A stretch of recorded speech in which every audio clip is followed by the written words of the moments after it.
Midhiero manok mar pio kwako jodak madogo kod alwora e kaunti ma Tana River bang' pio ula ne ywero dundu mane teronegi pi kadhi e gwengegi. Joma mine koro chuno mondo wuotho ndama maromo kilomita 7 ka gidhi manyo pi.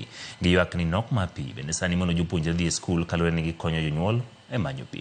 Gilero ni midhiero mar pi bende okelo kod jal mane omiyo rak makunyo pi manyasani mapok otieko tich.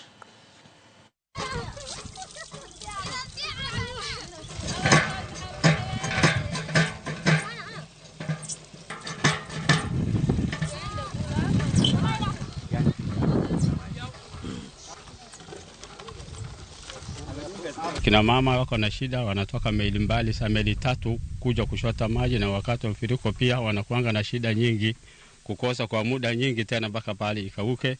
Na tena sana sana kuna wanyama kiboko na nyati pia na mayonda pia hapa wanakunya maji pia, yana shida sana. Tunatembea kwa kichaka, tuna watoto tumesumbuka. Tunataka mtusaidie, mtuletee haraka maji. Kuanzia hii project ianze, sasa hivi tumemaliza mwezi 2 na project haijaisha. Tunasikia contractor amelipwa. Wamama wetu hapa wanatembea kilomita 3 kuja kwa hii kichaka ambayo wana risk life yao. Kama saa hizi mimi nabeba ndoo nauza mboga na sina maji ya kuoshia mboga.